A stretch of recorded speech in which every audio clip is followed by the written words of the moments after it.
Okay, dito na ako sa VinFast Kapas Tarlac. Yan yung address, MacArthur Highway, Barangay Kutkut, First Kapas Tarlac, grand opening. So, ang nabawas lang from Deca Clark 64%.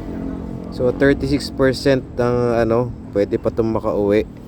Pero kukunin ko na yung VinFast e-bike ko dyan. Iwan ko na lang muna to, balikan ko na lang. Siguro mag-jeep na lang ako or minibus from SM Clark to here or Dao to here. So ayan, pasukin na natin. So okay, good afternoon na. Ito si Chandy ng VinFast Kapas Tarlac. Tawag nito, grand opening nila ngayon eh. Ayan, kita mo may mga bulaklak pa. Tsaka nakalibre pa ang pagkain. So, eto, explain ni Chandy, ito yung VinFast Evo. Actually, bali tatlo yung motor nila. Evo, yung Feliz 2, tapos yung Viper. Yung Viper yun, yung parang modern ang dating. So, ang kinuha ko yung Evo. So, itong kulay rin yung kinuha ko eh. Ano matawag doon? Green ba yan? Oo. Olive green po. Olive green. So, explain muna natin. Ano bang napansin ko lang? Ano ba ang kaibahan nitong Evo sa Feliz 2? Parang magkaparehas kasi.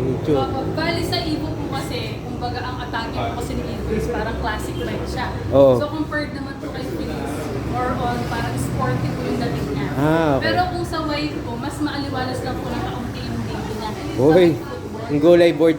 Yes po. And then ang pagkakaiba din po nila yung sa top speed niya. Top speed. So ang top speed po kasi ni Evo is 80.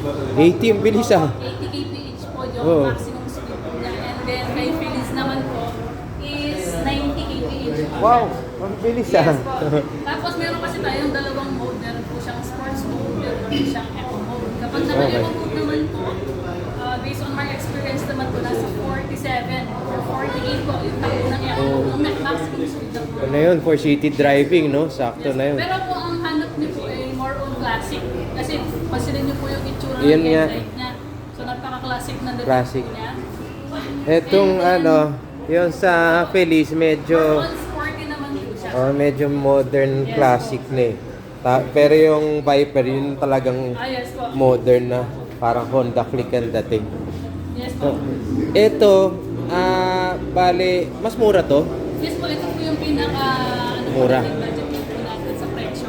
So kapag ka battery subscription po, 62,900 62. pesos po. Oo. Yung subscription siya. So yung sabihin, sa inyo po yung unit, yung battery, rerentahan niyo po sa Rerentahan. VinFast Philippines po.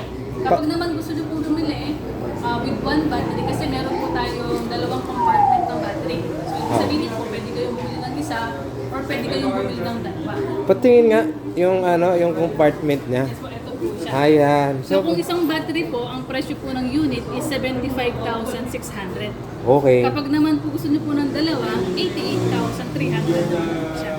So sa inyo na po yung battery. So pwedeng isa lang muna tapos magdagdag ka? Pwede po yun. Pwede yun. Pwede po. Okay. Tapos meron po siyang 12 liters na compartment.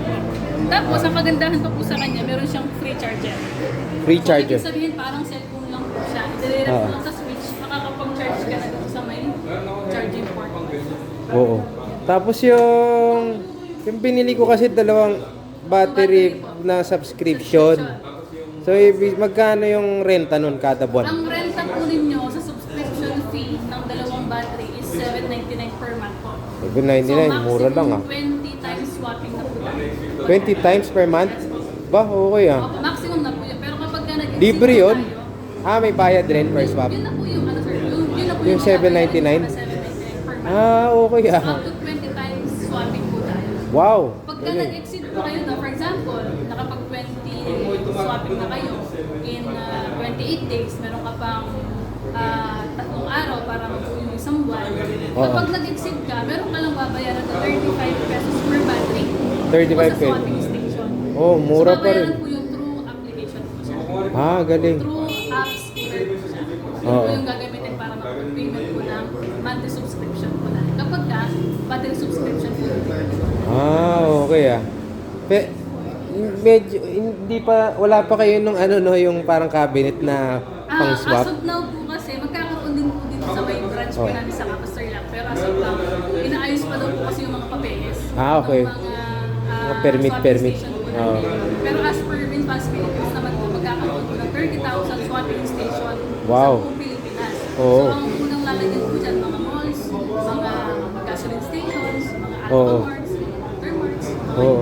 So Galing. hindi po tayo mahihirapan sa pag-swap kasi every 5 kilometers po magkakaroon ng swapping station. Kaya mo pala mag-Philippine loop niya kung sakasakali Pwede po. mag ano na, no? Kung meron pong ano Oo. sa dadaanan, pwede po siya. At Kasi saka- 150 kilometers po, Oo. matatakbuhin ng dalawang battery. Walang range ang site ito. Yes. Oh. At saka yung mga nagsasabi ng e-bike, yung matagal na mayroong mga waiting time sa charge, ito wala na. Yes po, Kasi, kapag swapping po pag kayo, ano, oo, so di ba? swap Palit po lang. direct to the swapping station. Oo. In 20 seconds, full charge na Oo, po agad. mas mabilis sa gasolina. Yes po. Gasolina, maghihintay ka pa doon sa Maghihintay ka pa. pump eh, di ba? Ang haba pa ng Siguro, pila. kung yung 20 seconds, kung kakargahan mo lang is 100 pesos. Oo nga. Pero kung ito po, full charge na po kaagad siya, Oo. or full charge na po siya ulit, is nasa 20 seconds na po yung estimate po sa Tama. swapping station. Kasi sa gasoline station, nagpagas ako, ang tagal rin magbigay ng resibo at saka sukli eh. Yun lang po. Di ba? Ito po, pagkasaksak natin, Oo. lalabas na, isaksak mo lang ulit sa motor, okay na. Oo nga. At saka, tingnan mo yung forma, quality na quality, ang ganito. Parang ano eh, parang Vespa ang dating eh. Po, classic. Oo, kung bibili ka ng Vespa, pwede mong consider na rin to as an option kasi makakatipid ka sa fuel neto kasi electric nga mas matipid. Nalaman mo na ba yung comparison ng per kilometer na electricity neto compared to gasoline? Sa pag-charge naman po, ang Eh, sabi po nila is nasa 70 pesos. 70 pesos. Ang full charge. 150 kilometers na yun. So grabe, parang mga 50 cents per kilometer. Ganun po siya kasi. Grabe, no?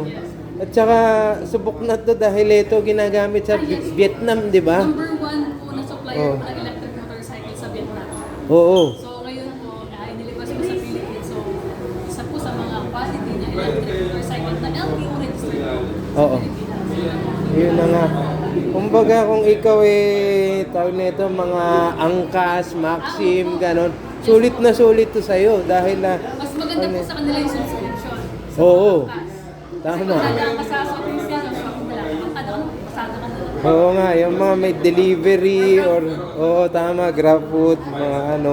Ito ang the best. Di ba? Ngayon na, parang, pwede pang lagyan to ng mga, ano mga top box, ganon. Oo. Tapos pagka nagpalagay lang po tayo ng top box, iparegister na lang po natin sa LTO. Kasi nire-register po yung mga top box. Oo. Kasi nasa 150 lang po. Yung mga Uber Eats naman, pwedeng i-strap mo na lang dyan yung bag nila na box, yung box na gano'n. Yung, I mean, yung, capacity naman po niya is 200 kg. Oo. So pwede po na may angkas, tapos may top box. yun, tama. Ang ganda nga. So, itong Phillies, medyo, yun lang ang difference nun yung tawag nito, Top speed, at saka yung, balang ganun, at saka forma. Itong ano naman, Sa Viper, Viper naman po, tara lapitan po na. sige. Ito yung Viper. So si Viper po, sa ano po siya, so keyless po siya. So meron po siyang dalawang rim. So ito mas Alright. malaki lang po yung mga gulong, so mas upgraded na po kumbaga. Ah, Parang oo. nakakakita ka ng Honda Click, pero hindi mo siya Tama. nakakalain na electric motorcycle din siya. Dahil po sa kanyang Oo. By the way, itong mga Evo, Felisto, Viper, ano na to, di ba? Pwedeng lagyan ng license plate? Or meron talagang license plate? Yes po, meron po sila Oo. kasi LTO registered po yan. Meron po official receipt, meron po certificate of registration, meron po plaka yan. Oo. Kasi ang issue niyan sa Clark, sinisita kapag Opo. walang license plate. Bawal So, po yata yung hindi po at LTO least registered hindi sa tayo Clark. masisita niyan. Pero hindi tayo masisita po dyan. Oo. LTO registered. Ano naman kinaibahan nito? Tawag nito, mas mabilis rin. Ito naman po, kasing bilis din po siya ng Philips. So Ah. 90 kph din po siya. At the Okay. same time, yun nga po, yung features niya lang po, yung laki ng gulong, yung pagkakiles niya, so meron Oo. po siyang ganun. Saka yung width po ng unit po siya. Mas mahaba po siya compared po kay Okay. Evo at saka yung kay Philips po. So, preference na lang. Buti na lang yung forma na napili At saka- ko yung mas mura. At saka po yung sa suspension po niya sa likod. So meron po siyang Suspension. oil, Yung baso, oil tank. yung parang may baso. O yung baso Oo. na sinasabi nila. So, yun, mas Ah. makakatulong yun sa mas smooth. Smooth, so, hindi po oo. matagtag sa daan. Nice. At saka yung size nung gulong mas malaki. Yes So, po. dadaanan mo Mas lang yung mga malaki po lubak-lubak siya. niyan. Opo. Diba? Tsaka mas mataas po yung ground clearance po niya. Oh, syempre mas Kung nabaha naman, pwede naman po siya. Basta hindi lang po lulubog sa may footboard po niya. Oo So, nga. IP67 waterproof po yan. Yun na nga. So, nakita ko tong mga binpa sa YouTube. Lumulusong sa bahay. Oo po. Sa Vietnam. Meron Diba? po test drive. Kasi, compared to mga gasoline-powered motorcycle, wala naman tong karburador at saka parang tambucho Pag na pumasok na po babara. sa tambucho yun, Wala na. yung O, unit patay mo. na yung Wala makina na. eh. Eto, nakita ko sa YouTube, dumidiretso sa baha eh. So, eto mas okay to sa baha. Lalo na Kasi- kung pang daily po. Sa Siyempre, work. mas mahal to. Yes Ng po, onti mas lang. mataas lang po ng presyo. Kung sa Oo. battery subscription po kasi, 73,900 po ang presyo niya. Kapag bibili mura mo lang, naman ng oo. with 2 battery naman, 99,300 po siya. So sa'yo na yung battery. Oo nga. So meron naman Tama. siyang kasamang charger. Oh, 99. Ibig sabihin, yung 99 na 2 battery sa 150 kilometers Yes na yun, po. di ba? Sulit na po yun, sir. Oo nga. Ibig sabihin kung mag-i-NMAX ka na napakamahal di ito na lang. Oo po. Yung natipid mo sa gasolina, Oo po. bumili ka pa ng panibago, makapili ka ng tatlo. Or lagyan mo ng mga Tapos sa mga accessories. savings mo. Oo. Alright, thank you very Apo, much, thank you po. Chandy.